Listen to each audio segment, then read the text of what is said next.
d'une nouvelle story.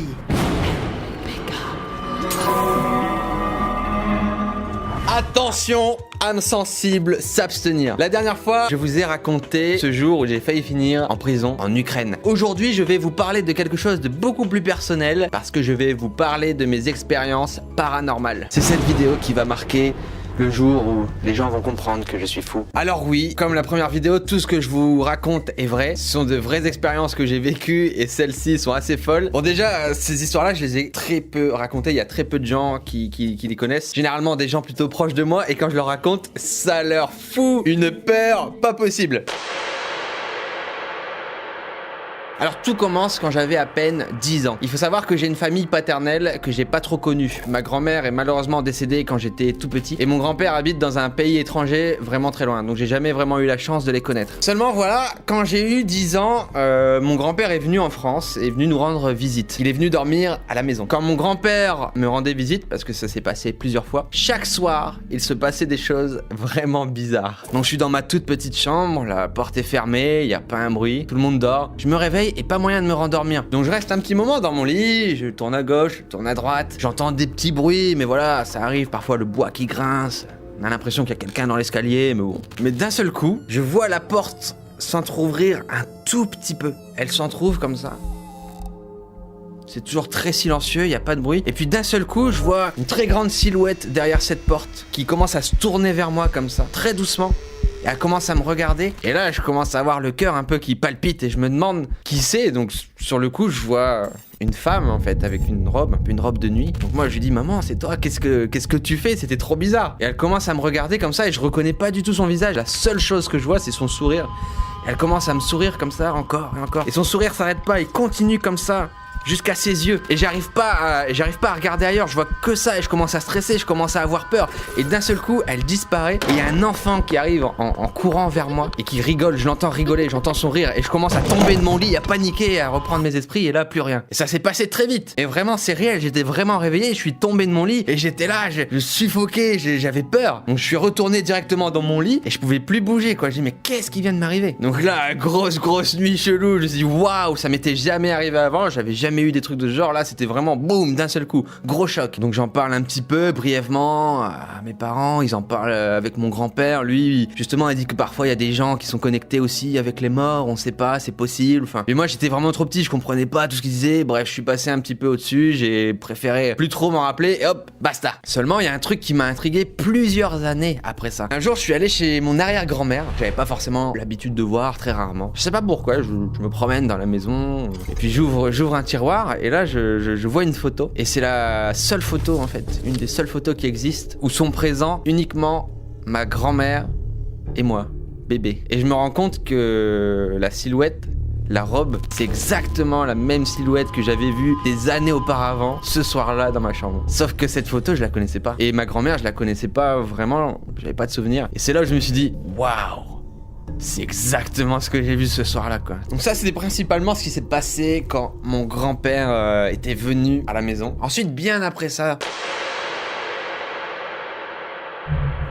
des années plus tard, j'avais mon propre appartement. Mais un soir, il s'est passé quelque chose et là, pour la première fois, j'ai vraiment eu la sensation d'interagir avec quelque chose. Ce soir-là, la porte des toilettes, elle était entrouverte. Et je sais pas pourquoi, j'étais obsédé par cette fameuse porte. Donc moi, j'étais dans mon lit, j'avais la flemme de me lever. Mais ça m'intriguait cette porte ouverte parce que quand je regardais derrière, il faisait noir, mais j'avais cette sensation qu'il y avait un vide incroyable derrière cette porte en fait, qu'il y avait rien. J'ai commencé petit à petit à me sentir menacé, à sentir une présence en fait derrière comme un regard dans ce vide. C'était vraiment étrange et je n'arrivais pas à m'en défaire en fait. Et je le fixais. Et bon, jusqu'au moment où je dis ah, c'est trop bizarre, il faut que j'arrête. Donc je me tourne vers le mur et je ferme les yeux pour m'endormir. J'ai eu beaucoup de mal à m'endormir. Finalement, je me réveille, donc face au mur, comme ça, je vois le mur. Et d'un seul coup, je commence à me basculer pour là me mettre de l'autre côté du lit et revoir cette porte.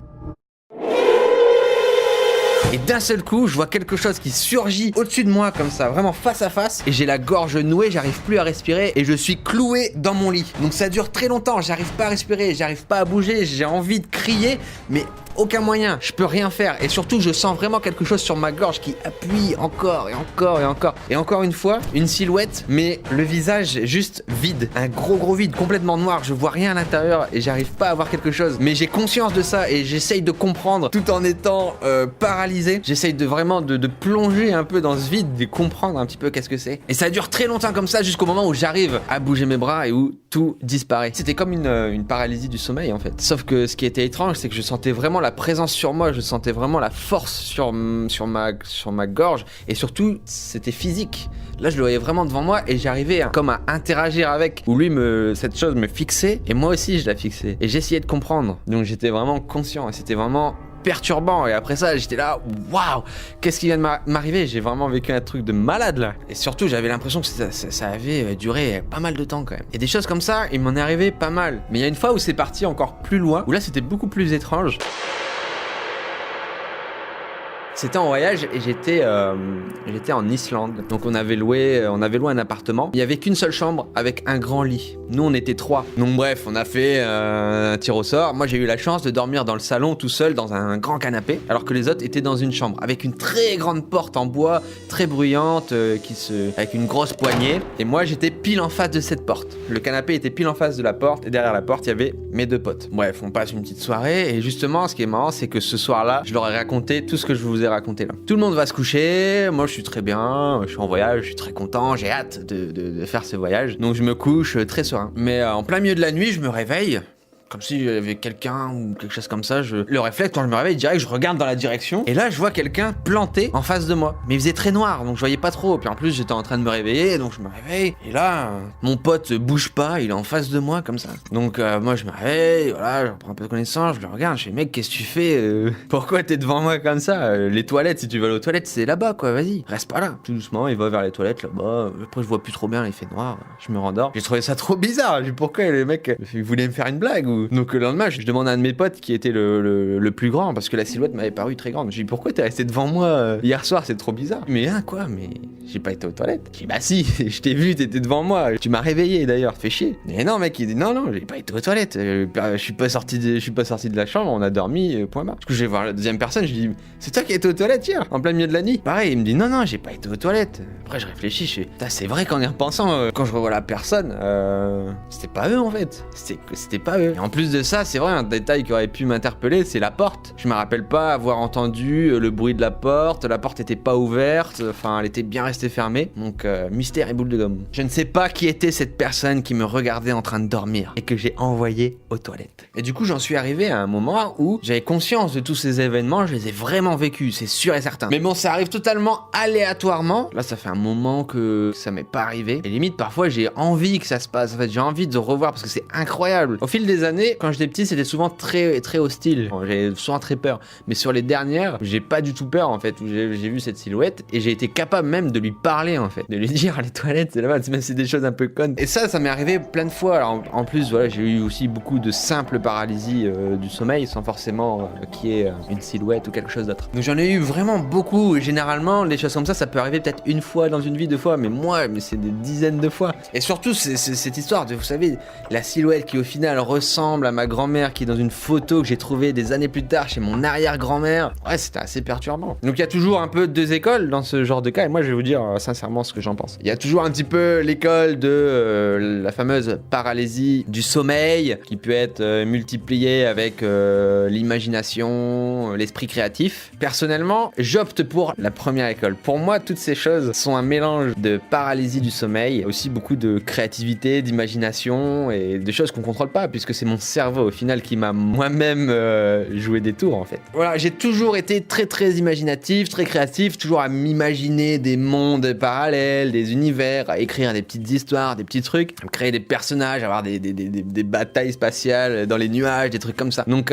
au final je me dis c'est carrément possible. Ouais, je pense que j'ai perdu entre guillemets le contrôle de mon cerveau, il a commencé à... Tiens, je me réveille, il commence à s'emballer, moi j'ai une paralysie du sommeil. Tout ça fait qu'on a l'impression que véritablement on est en train de vivre un truc paranormal. Après, pour l'histoire de la photo, bah peut-être que je l'ai vu en fait. Peut-être que je l'ai vu avant, quand j'étais tout petit, mais je m'en rappelais pas. Et quelque part dans ma mémoire, je l'ai enregistré. Parce que peut-être que l'avenue de mon grand-père m'a fait penser à ma grand-mère sans forcément que j'y pense en fait. Ça fait ce qu'on peut appeler un transfert ou quelque chose comme ça. Il faut savoir que tous ces événements se sont souvent passés dans des périodes assez spéciales. Donc, comme je vous ai dit, mon grand-père, quand j'avais mon appartement, bah, je venais d'avoir 18 ans, je venais d'avoir mon appartement, je jonglais entre la fac et entre YouTube, je bossais beaucoup, je dormais peu. Ça pouvait être stressant parce que je voulais vraiment réussir dans les deux milieux, entre guillemets. J'étais en train d'avoir mon diplôme et j'étais en train de réussir sur YouTube. Enfin, beaucoup de choses se chamboulaient un peu dans ma tête. Je me suis fait un petit peu dépasser par ma propre imagination et le fait d'être toujours à fond à 200%. Et puis il y a la deuxième école où là, pour eux, il y a véritablement une présence paranormale, une présence post-mortem, une interaction avec des morts ou des esprits, on sait pas. Après, sincèrement, je m'y connais pas du tout en paranormal, je m'y suis jamais vraiment intéressé. C'est vrai que les premières expériences que j'ai eues m'ont un peu traumatisé, sincèrement, quand j'étais petit, ça m'a vraiment fait peur, donc j'ai un peu genre fermé les portes du paranormal, j'ai dit non, c'est pas possible. Même quand j'étais petit, très vite, je me suis dit non, mais c'est mon cerveau, j'en suis sûr, j'ai compris, entre guillemets, très vite. Mais peut-être que je me trompe, et peut-être que c'est une véritable présence paranormale, donc vous, si vous connaissez, n'hésitez pas à donner votre avis en commentaire, c'est très intéressant. Merci d'avoir écouté ces histoires, j'espère que je vais pas trop passer pour un fou, et j'espère que ça vous aura plu, et que ça vous aura pas traumatisé non plus des masses. N'oubliez pas le pouce bleu et un petit commentaire, on se retrouve pour une prochaine vidéo. À bientôt.